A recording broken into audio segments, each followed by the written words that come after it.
Welcome back to Your Real Estate Voice with Barb Schlinker, the weekly radio show that informs and educates you on how to buy or sell real estate with Barb Schlinker, the owner of Your Home Sold Guaranteed Realty. Barb, most people selling a home have some very different ideas on their home's value. Some believe that the price should be at the very top of the price range. Others want a quick sale. Others have no idea at all. So, how does a home seller price their home to command top dollar and get, for instance, $10,000 or $30,000 more than others would get? It's just basically the four P's, but one of the most important one of all of those, well, there's two, picking the right agent, and number two is pricing it right. And it is human nature when you're selling something to want to get the most money. It's natural, okay? So those are discussions I have every week with my client about how they want to position the home to sell their home. And we try to do it logically. We try to look at the competition. We try to look at what has sold for the appraisal. And there's certain data points that you can look at that can help you, like similar sales. But another key thing is the current competition. And I can tell you what you cannot rely on. You can definitely not rely on those online computer generated valuations like a Zestimate or like a real, whatever it is, real something on realtor.com, where they give you three different values that could range in difference by as much as $100,000. The reason is all they're doing is looking at the homes that sold around you and averaging the price per square foot.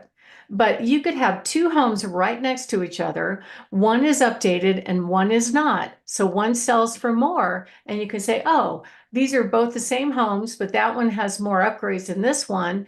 Obviously, it's going to sell for more. I was in a house last night where I was showing them homes that had a full-on modern rehab, and they were clearly selling for about 30,000 more in that price range than ones that were not.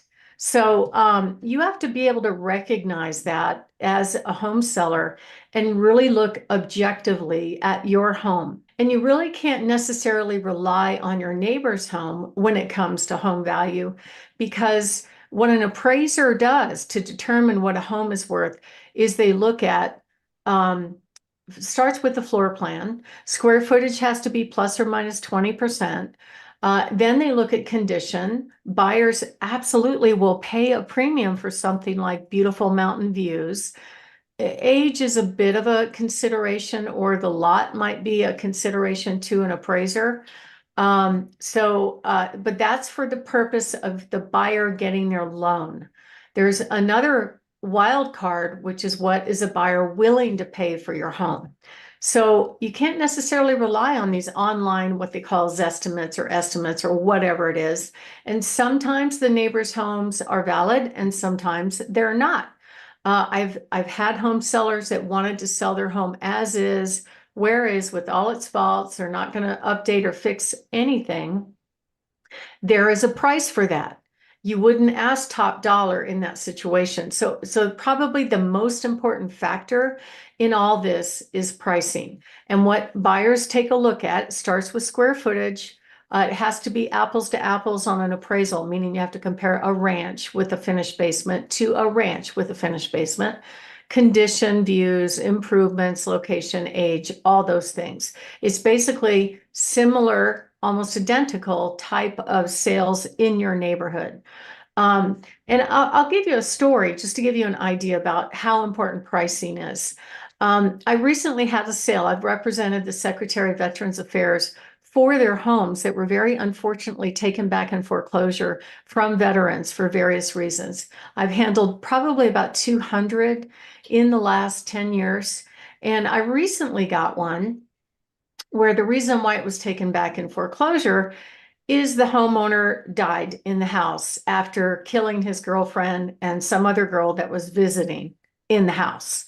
Okay, so part of what I have to do for the VA is I have to give them an opinion of value. It's almost like an appraisal. It's just as detailed as an appraisal.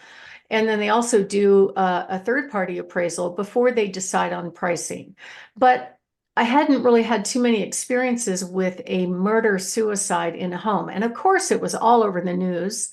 So I went to Google and I asked Google, how much less would a buyer pay for a home if they knew that a home had murder and suicide taken place, that specific thing?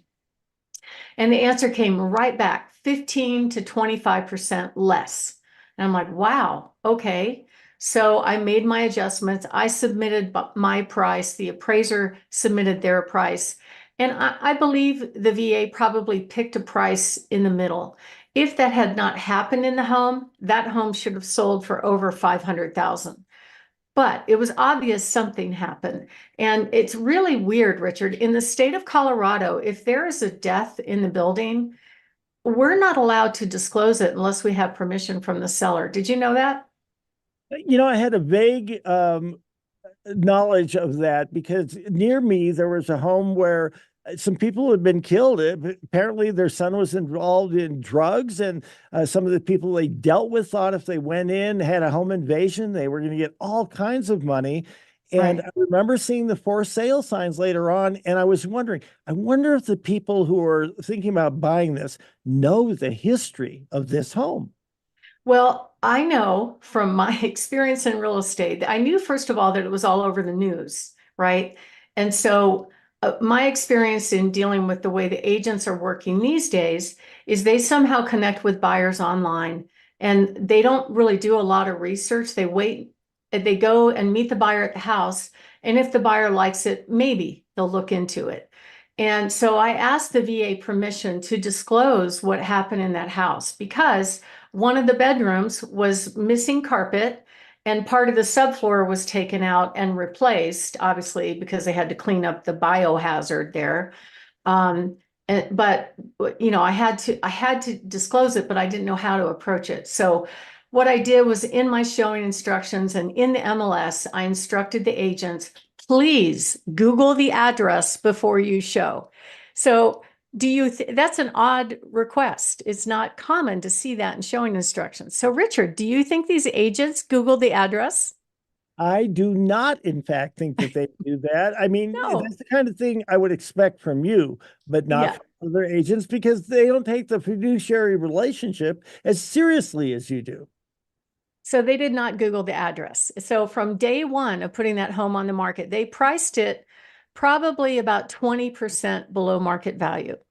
And of course, the agents, immediately I'm getting 12 to 20 showings a day. And the agents are calling, oh my God, my buyer loves the house. Oh my God, how do I put in an offer and blah, blah, blah. And so I would ask them, okay, well, did you Google the address? And they go, oh, yeah, they love it. I said, all right, well, I have permission to disclose that there was a triple murder suicide in that home. And I get this silence and then, oh. And, and even the ones that did submit an offer, and just, just like a HUD home or a VA owned, a FHA owned or VA owned home, it's quite a process to buy one of those homes. You have to bid online and, they go back and forth for a while. So it takes a few weeks to actually get the contract signed. And then you get an inspection and then you go to closing.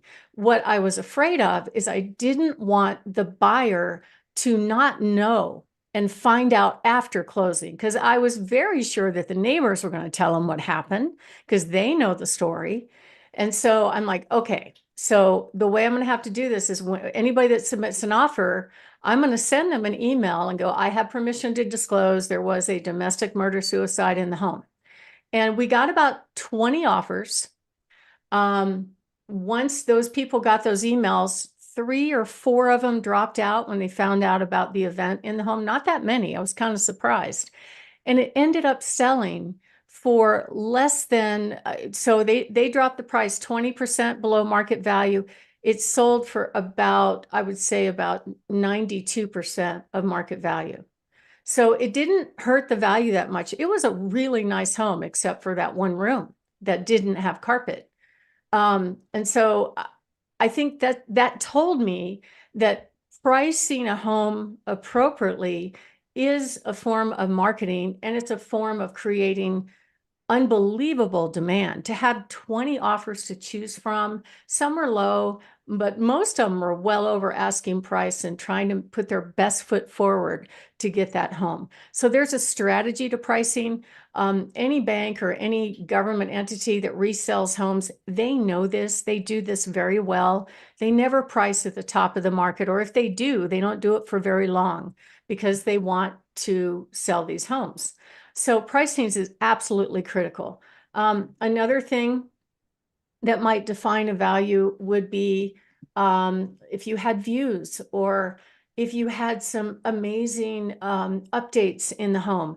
A more updated home definitely would sell for higher than a home that wasn't updated. So there's all kind of factors involved, and it's really important that you pick the right agent that helps you deep dive on making that decision, because if you make the wrong decision, if you overprice it and slowly walk the price down, according to the National Associations of Realtors, you're going to net less money. You're always better off being priced what I call realistically versus optimistically, to get the most amount of money when you sell. And we can help you do that.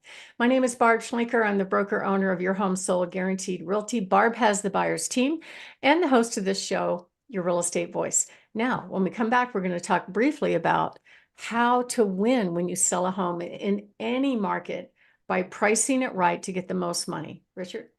You're listening to Your Real Estate Voice with Barb Schlinker of Your Home Sold Guaranteed Realty. She is your real estate voice, of course, and the host of this program. You can reach her and her team at 719-301-3900. So, Barb, when we're looking at getting more for your home, $10,000 to $30,000 more, what are some other things that a home seller can do to price their homes for a very top dollar? Well, if you price it right in this strong market, you're going to be getting offers pretty quick. You don't have to wait 56 days and be the average person.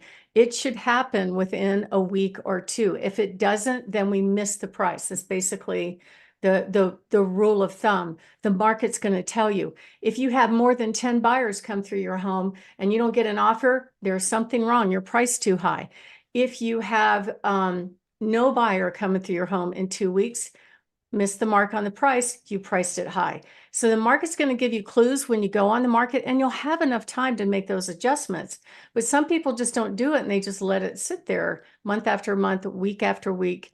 And unfortunately, when you price it unrealistically, it starts to get stale, and you slowly walk the price down and you get less money. So the best thing to do is hire an agent that knows how to price well, so you make the most money when you sell. Richard?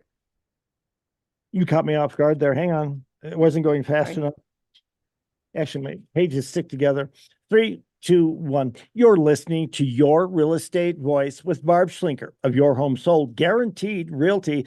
Barb, you've got some hot new listings to share with us. Tell us about them. Well, Richard, I do. I've got a beautiful 2.5-acre lot at the top of Woodmore Mountain on Boulder Lane, priced at just $129,900. I've got a fabulous home in Monument on Harness Road. That one's priced at $819,999, and it's got spectacular views. I have 2 homes out on acreage on 35 acres, one on Powers Road. I have another one on McClellan Road. These homes are priced very well on 35 acres with fantastic views. Also a beautiful townhome over by Peterson on Riley Grove at $374,999. A great townhome in Briargate on Smoke Tree at $320,000. A spectacular, gorgeous 2-story in perfect condition at $639,999 on Allegiance.